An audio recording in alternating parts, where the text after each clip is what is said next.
about to have a conversation, and it's a conversation about books. So if you love books, if you love reading, this segment is for you. Anyway, tomorrow is actually UNESCO World Book and Copyright Day. So the conversation we're about to have is about the Akra Book Party 2024. And in the studio with me is Oswald Okaite, Executive Director of Read Ghana, a consultant and a poet. Yes, and we have Joseph Boafo Jemfi, Executive Director of Copy Ghana. You are all welcome to the show. Thank you. How you doing? Doing great. All right, you excited about tomorrow? Oh, sure. All right, so let's talk about the World Book and Copyright Day. What is this about, especially for people that are just hearing it for the first time?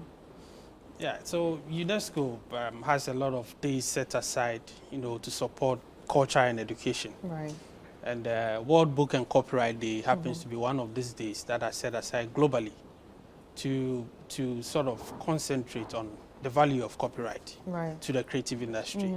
So in a nutshell, that's basically what it's about. A day that is set aside just purposefully to celebrate, books and copyright in general. Right. So how important is copywriting to books and to readers and to writers? Yes, and to everyone else, actually. Sure. Copyright actually is, I would say, the foundation, the fundamental thing when it comes to creative, industry, the creative industry. Without copyright, there is no source of income. There is no, intellectual property to hold on to. So, for instance, if a book is written and the author so decides to make it public by selling it, either digitally or traditionally in the form of books, after selling the book, he's not sold the copyright. Copyright goes beyond just making the books available. So we have two main categories of copyright. We have the moral rights and then we have the economic rights. Moral rights is not transferable. Economic rights, you can transfer to make gains. And the economic rights, we have right of reproduction, right of translation, right of adaptation into other forms of books and all of that. So this is basically where the author makes money out of.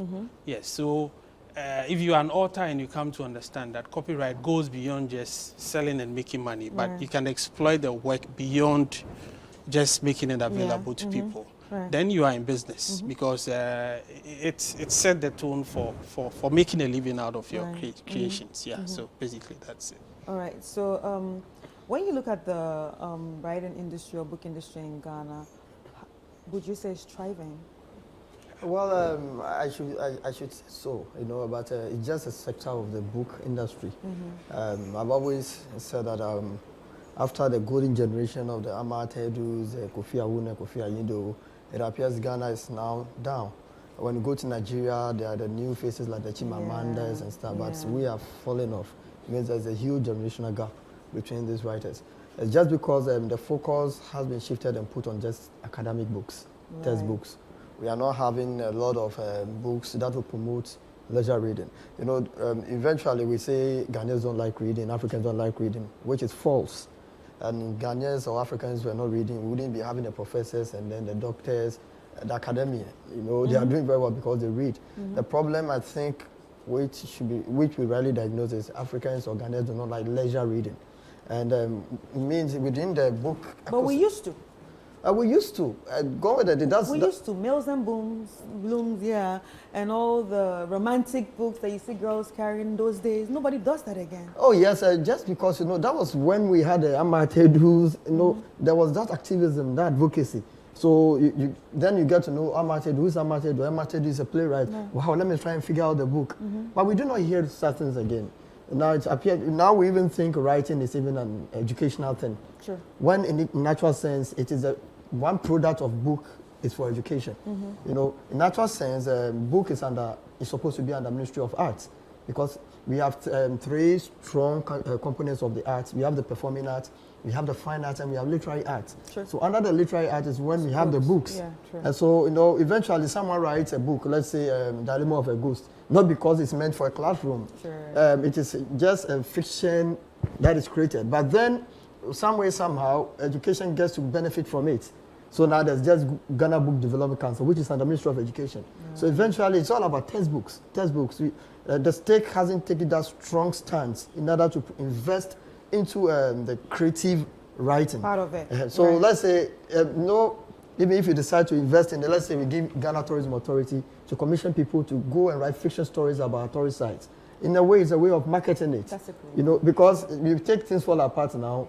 You never been to Nigeria, but the very things that are set in the setting and the characters and ambience gives you an idea what the place would be like. Yes. You get me? So it means after the first regime of the Fourth Republic, the passing of the lives of Dr. Ben Abdallah, Issa Sutherland, the National Commission on Culture, and even trying to autonomous some agencies like National Theatre, for instance, used to be under National Commission on Culture. It's now on its own.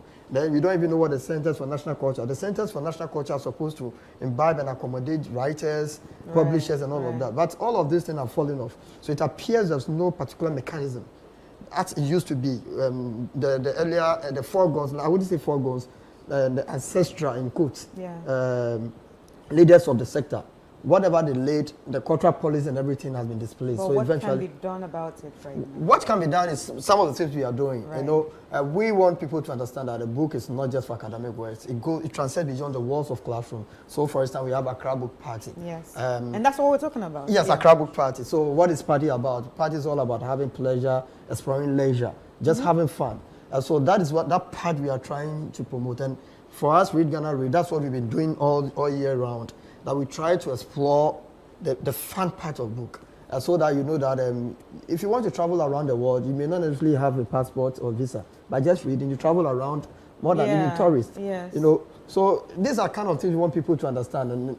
And so if I've read a book which is well set in California, and I'm able to read and get so when I talk about California, I'll also be part of the conversation. Because you already have a vivid imagination of what you've read. So that is why I'm talking about tourism. So if a story is set in Kakum Park and I've never been to Kakum Park, it's well written and then the imagery is so strong. When there's a conversation about Kakum, I'm able to do that.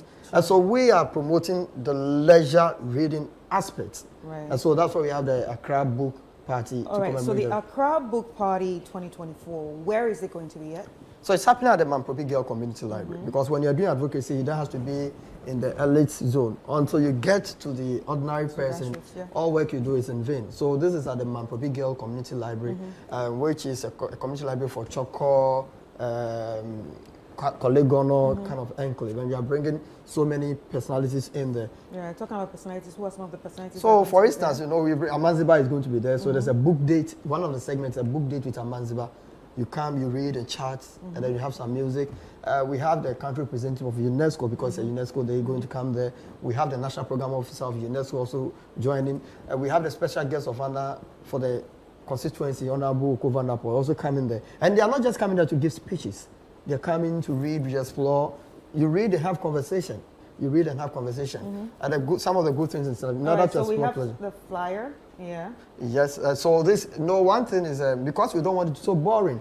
The opening ceremony is not going to be festival of speeches. Yeah. It's going to be a conversation, and the topic is the book industry rightly positioned to contribute to the creative economy. Right. So we want to see. I think that's what the politician is interested in. So what is your quota to the economy? Then we can invest in the. So we want to have that contribution, that conversation. And then after we go and have so many other sessions like read and bounce. There's a bouncer castle. You read, you're able to do very well. You answer, you go and bounce. There's a read to play video game. So when you say read and bounce, is it like for adults like me? Because I'd love to be on the bouncy castle. Okay, so once you want to be on the bouncer castle in Sadiko, there's no problem. You just join. Because you're going to have about 30 activities, about 6 running concurrently. So we finish whatever your options. You don't want to force sessions or segments on people. So about 5 segments at a go. So which one you want to be part of, you join. So there's when books talk, for instance, there's audiobook. We want to have an experience of audiobook with Amadazi. That session is there. You read and you have conversation with that one. Okay, so who is invited to this? Everybody. Because we want everybody. Is it free? It is very free. And the good thing is, let me think, your Vita is even refreshing everyone. I'm going to give gifts, etc. So it's free. It is World Book Day, and we need to explore and exploit the pleasures hidden in pages. So just come along and then let's have that party. All right. So Joseph, why are you part of this? Yes, Oswald made mention of politicians wanting to know how much we contribute to the economy. I think in 2016 there was a survey done by the Copyright Office on the contribution of the copyright sectors to the national economy. And it came out that the copyright sectors actually, without much support from government, was contributing about 3.5 to our GDP. Oh, wow. 3.5%, which is quite huge, Yeah, that's huge. considering that there is limited support from government. So we could even do more with much support. If there is support. And when they went into the details of it, it also came up that the book industry actually contributed more than the film and the music industry. Oh, wow. But it's quite a very, we are not so loud Yeah. like the musicians and the actors and actresses. Right. So people might not even agree that this was actually the talking truth. about the book industry and the other industries, don't you think you can actually collaborate with the film Sure, industry, sure. just like No, how the Nigerians are So, doing? so that's why I say if you rightly position it, then you just get to know that one of the benefit is not only limited to classroom. There's more to do that, So even if you're able to, like I mentioned, if there are commissioned writers who do their writings at tourist sites like Cape Coast Castle and it's well written, there are tourists from outside who are interested in knowing such places. If the book is set in a particular place of interest. And then we can even transform. That's when, if you look at the book industry, the economic powers of the book industry, then you can look at adaptation of books into story. Because eventually when you watch a movie, it's a storyline. Sure. And very often it appears we have just one line of story. If everyone is able to predict what is going to happen.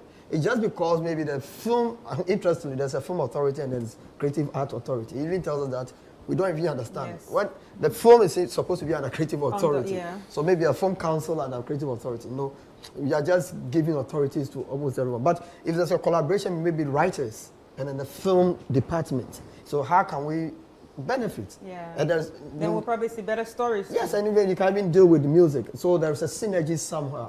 So for us as writers, literary advocates, we want to tell Ghana and the world that, okay, we want to be rightly positioned because, like he rightly mentioned, people buy textbooks and stuff. There's a lot we contribute to the economy. And so once you are able to lay good laser light on us, there's more you're going to, because it's a low-hanging fruit.